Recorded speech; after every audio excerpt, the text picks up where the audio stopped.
Hello, welcome to Easy French Channel.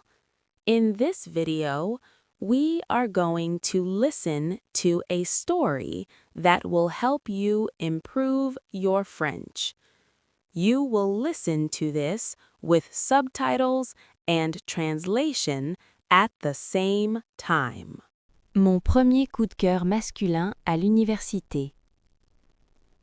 L'université est un lieu de nouveaux départs, de nouvelles rencontres, de nouveaux rêves, et parfois des sentiments inattendus. Voici l'histoire de mon premier coup de cœur masculin à l'université. Un sentiment que je n'ai jamais révélé, une émotion gardée en silence dans mon cœur. C'était ma première semaine à l'université. Tout était nouveau et impressionnant. Les salles de cours, les visages inconnus, la liberté. Un jour, je l'ai remarqué.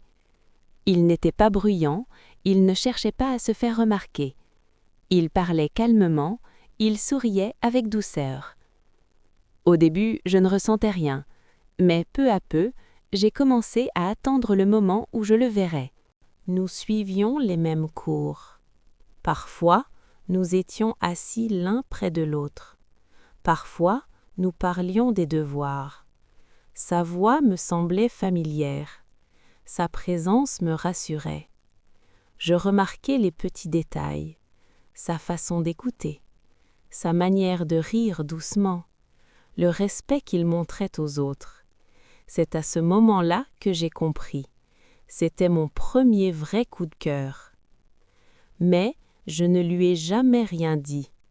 La peur me retenait. La peur du rejet, la peur de changer notre relation simple, la peur de perdre ce que nous avions.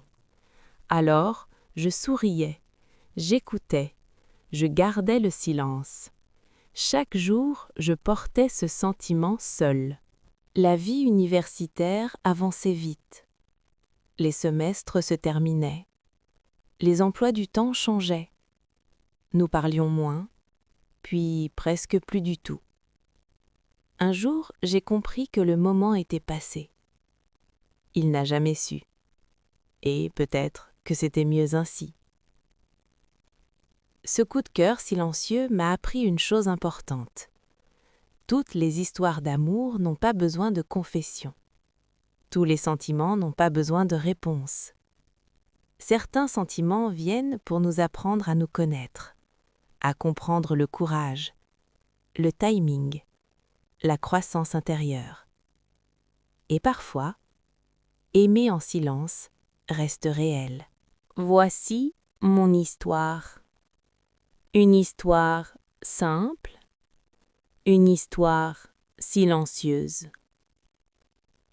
Si toi aussi, tu as déjà aimé en silence, sache que tu n'es pas seul. Certaines histoires vivent doucement dans nos cœurs et nous accompagnent pour toujours. Merci d'avoir écouté. Si cette histoire t'a touché, aime la vidéo, partage-la avec quelqu'un qui pourrait s'y reconnaître et abonne-toi à la chaîne pour plus d'histoires calmes et sincères. Merci d'être là.